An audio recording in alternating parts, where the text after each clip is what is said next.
Hello friends, చూసారా ఈ వృక్షాన్ని చూడండి ఒకసారి. దీన్ని మనం కల్పవృక్షం అంటామండి. దీన్ని మేము బెంగళూరు వెళ్ళేటప్పుడు ఇస్కాన్ టెంపుల్ దగ్గర కొన్నాం. ప్రతిరోజు దీన్ని తెల్లవారు లేచిన వెంటనే దీని మొహం చూస్తే మనకు అన్ని శుభాలు జరుగుతాయండి. ఒక్కసారి చూడండి, దీనికి అన్ని రాళ్ళు ఉన్నాయి చూడండి, రంగురంగుల రాళ్ళు. ఇది సర్వదేవతామూర్తులను మనకు సూచిస్తుంది. చూసిన వెంటనే మనకు శుభం కలుగుతుందనమాట. మేము బెంగళూరు వెళ్ళేటప్పుడు ఇస్కాన్ టెంపుల్కి వెళ్ళాం. అక్కడ దీన్ని తీసుకున్నామండి. చాలా బాగుంది. ఒకసారి చూడండి. చూసిన వెంటనే ఒకసారి అందరూ నమస్కారం పెట్టుకోండి. చూడండి, కల్పవృక్షం మన ఇంట్లో ఉంటే చాలా మంచిదండి. అనేక రాళ్ళతో పొదగబడి ఉంది. ఇది వృక్షం షేపులోనే ఉంది చూడండి. చాలా బాగుంది కదా ఫ్రెండ్స్.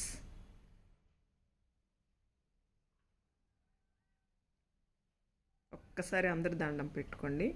మీకు మంచి జరుగుతుంది, తప్పకుండా మంచి జరుగుతుంది. నాకు కామెంట్స్ రూపంలో తెలియపరచండి. మేము ప్రతి సెలవులకి ఏదో ఒక రోజు ఏదో ఒక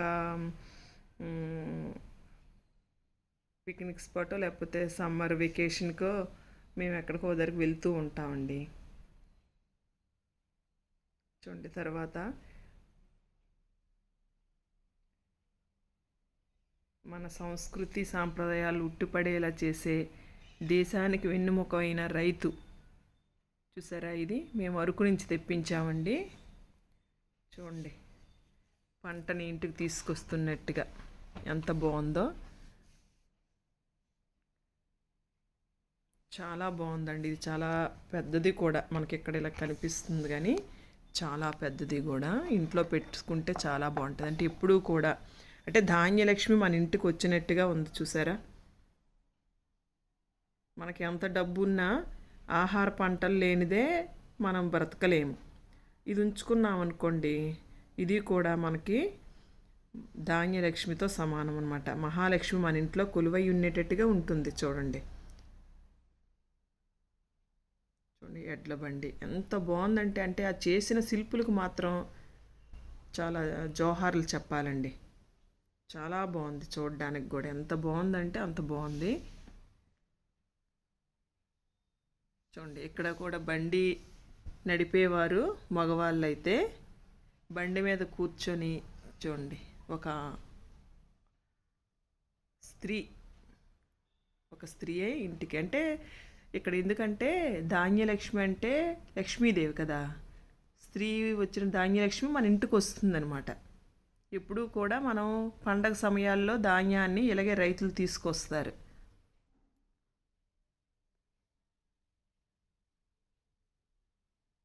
చూడండి ఎంత బాగున్నాయో. ధాన్యాన్ని సంక్రాంతి ముందు ఇంటికి తీసుకొస్తారు. ఆ ధాన్యాన్ని తమకి సంవత్సరం మొత్తం సరిపోగా మిగతా ధాన్యాన్ని అమ్మేస్తారు. దాంతో రైతులు చాలా సంతోషంగా సంక్రాంతి పండుగను జరుపుకుంటారు. తర్వాత చూసారా, పశువులు కూడా మనకి ఎలా పశువులు ఎలా ఉపయోగపడుతున్నాయో. అందుకే మన సంక్రాంతికి పశువుల పూజ కూడా చేస్తాం మనం. చూడండి, ఇప్పటి పిల్లలకైతే మన సంస్కృతి సాంప్రదాయాలు నేర్పే బాధ్యత ప్రతి తల్లిదండ్రులకి ఉందండి. కనీసం అంటే పల్లెటూరులో వెళ్తే ఇవి ఉంటున్నాయి. ఇప్పుడు పల్లెటూరులో కూడా ఇలా లేదండి. ట్రాక్టర్స్తో కూడా లోడ్ తెచ్చుకుంటున్నారు ధాన్యాలు. కానీ పిల్లలకి ఇవి తెలియాలి. ప్రతి తల్లిదండ్రులు కూడా రైతు ఎంత కష్టపడుతున్నాడు, పంట చేతికి వచ్చేసరికి ఎలా ఉంటుంది తెలియాలి.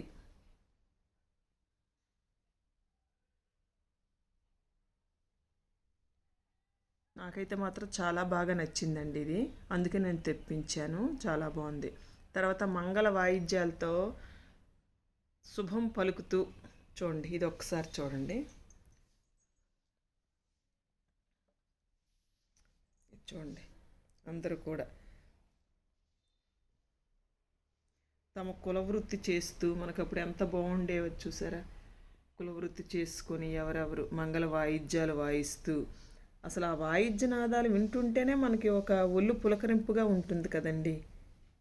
చూసారా ఫ్రెండ్స్, ఎంత బాగుందో. పెళ్ళి అనగానే మనకి మంగళ వాయిద్యాలే వినిపిస్తాయి. చూడండి, ఇది కూడా నేను అరకు నుంచి తెప్పించానండి. ఇది కూడా ఎంత బాగుందంటే, అంటే అసలు చెక్క మీద మనం దేవాలయాల దగ్గర చూస్తాము, అంటే అక్కడ కూడా శిల్పులు ఎంత బాగా చెక్కుతారో, ఇక్కడ కూడా చెక్కతోని ఎంత బాగా తయారు చేశారంటే ఆ వాయిద్య పరికరాలేంటి వాయించేటట్టుగా అలాగా మనకి రియాలిటీ కనిపిస్తుంది అనమాట. నాకైతే చాలా బాగా నచ్చిందండి, అందుకు ఇది తీసుకున్నాను నేను. తర్వాత మన అందరికీ కూడా ఆదర్శ పురుషుడు శ్రీరామచంద్రుడు. చూడండి, ఇది కూడా నాకు చాలా బాగా నచ్చిందండి. రాముడు, సీత, లక్ష్మణుడు, ఆంజనేయుడు సమేతంగా ఇదొక చిత్రం అనమాట. దీన్ని కూడా నేను అరకులోనే తీసుకున్నానండి. చూడండి ఎంత బాగుందో. ఇప్పుడు పిల్లలకు తెలియాలండి ఇవన్నీ. అంటే ఒకటి ఆ శిల్పులు ఎలా చెక్కారో చూడండి, ఎంత చక్కగా చాలా దీనిగా చెక్కారు. ఆంజనేయుడు వంటి బంటు లేడు, చూసారా ఎంత బాగుందో.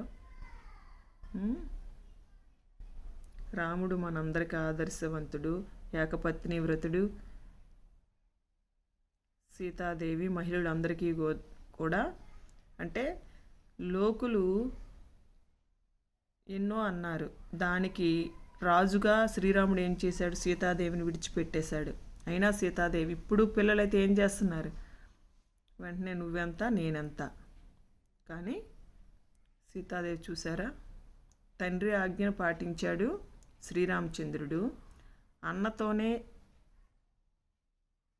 తన సహవాసం అనుకొని అన్నతో పాటు అడవులకు వెళ్ళాడు లక్ష్మణస్వామి.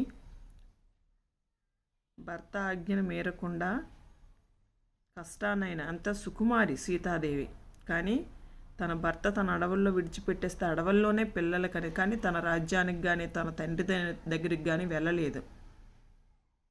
వీళ్ళు మనకి ఆదర్శవంతులు. చూడండి, ఆంజనేయుడు కూడాను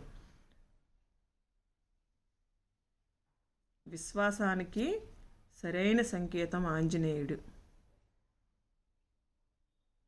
అందుకే ఇది ఒకటి నాకు నచ్చిందండి, అందుకే నేను తీసుకున్నాను. చాలా బాగుందన్నమాట. ఇవి అరకులో తీసుకున్నానండి. తర్వాత ఇది ఏటికొప్పాకు వెళ్ళామండి ఒకసారి. ఏటికొప్పాకులో ఇది ఫ్లవర్ వాజ్. చూడండి ఎంత బాగుందో, చెక్కతో చాలా బాగా అనమాట. పికాక్ ఇక్కడ ఉంది చూడండి, పికాక్ ఉంది. పికాక్తో చాలా బాగా, ఇటువంటివి ఎన్నో ఉన్నాయన్నమాట అక్కడ. చూడండి ఎంత బాగుందో పికాక్. ఇలా మేము తర్వాత అది ఫ్లవర్స్తో మేము డెకరేట్ చేసుకున్నామండి. ఇది కూడా విఘ్నేశ్వరుడు, అది కూడా ఏటికొప్పాక ఒక మేడం గారు ఇది ప్రజెంట్ చేశారు. ఇలా ఎన్నో ఎన్నో ఎన్నో బొమ్మలు ఉన్నాయండి, చాలా చక్కగా. అసలు ఎంత బాగున్నాయంటే మనకి ఇంకా టైం చాలదు. అరకులో చూడాలనుకున్నా, మనం ఏవే కొనుక్కోవాలనుకున్నా మనం మాత్రం 2 days స్పెండ్ చేయవలసి వస్తుందండి. అంటే మనము దాన్ని అలా చూసి ఏది బాగుంటుంది, ఏదో ఒకటి వేగం కొనలేం కదండి. అదే మనం ఓన్ వెహికల్తో వెళ్ళి చక్కగా అన్నీ చూసుకొని రావాలి, అందరితో సంతోషంగా. అంటే కొన్ని ఫ్యామిలీస్ వెళ్ళారనుకోండి, చాలా చక్కగా ఉంటుంది అనమాట. ఇప్పుడు వచ్చేది కూడా కార్తీక మాసం, ఇప్పుడు ఇది నడుస్తుంది కదా కార్తీక మాసం. ఈ కార్తీక మాసంలో ఎక్కడికైనా వెళ్ళండి ఫ్రెండ్స్. ఈ బిజీ జీవితంలో కొన్ని రోజులైనా మనం సరదాగా హాయిగా గడపాలి, అందుకే నేను ఇది చేస్తున్నాను. చూడండి ఎంత బాగున్నాయంటే, నాకు చాలా బాగా నచ్చాయండి.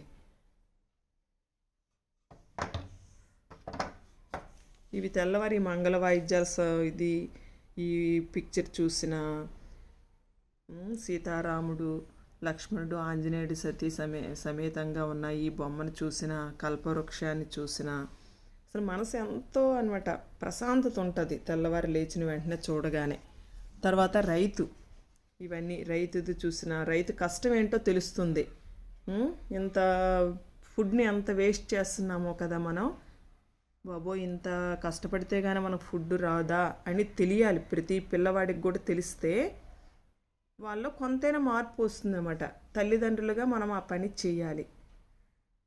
చూసారా ఫ్రెండ్స్, మీకు కానీ నచ్చితే కామెంట్స్ రూపంలో తెలియచేయండి. మీరు కూడా ఒక్కసారి అరకు ఏ సెలవుల్లోనైనా ఒక్కసారి ఈ బిజీ జీవితానికి దూరంగా వెళ్ళి హాయిగా గడపండి. మీ మనసుకు నచ్చిన బొమ్మలు తెచ్చుకోండి, చక్కగా హాయిగా గడపండి. జీవితంలో కొన్ని రోజులైనా మనం సంతోషంగా ఉండాలండి. ఇలాగ గడుపుతుంటే అన్ని రోజులు మనం సంతోషంగానే ఉంటాము. చూడండి, మనకి మనం టైం స్పెండ్ చేసుకోవాలి. ఎంతసేపు డబ్బు సంపాదించడమే కాదు, మన కోసం అంటూ మనం కొంత సమయాన్ని ఉంచుకొని చక్కగా అందరితో గడపడం నేర్చుకుంటే మనకు చాలా హాయిగా ఉంటుంది ఫ్రెండ్స్. మీకు ఎలా ఉందో ఒక్కసారి కామెంట్స్ రూపంలో తెలియజేయండి ఫ్రెండ్స్. కుదిరితే ఇప్పుడు అన్నవరం మీరు వెళ్తారు కదా, తుని అవన్నీ దాడి ఏటుకొప్పాకు ఉంటుంది. ఒకసారి ఏటుకొప్పాకు కూడా వెళ్ళండి. అక్కడ కూడా ఎంత బాగుంటాయో తెలియదండి బొమ్మలు కూడాను. ఏటుకొప్పాకు బొమ్మలు చాలా బాగుంటాయండి. మన ఆంధ్రప్రదేశ్లోనే ఉంది ఏటుకొప్పాక. ఉంటాను ఫ్రెండ్స్. మీకు నచ్చినట్టుగా కామెంట్స్ నాకు తెలియచేయండి. కామెంట్స్ రూపంలో తెలియచేయండి. Bye friends.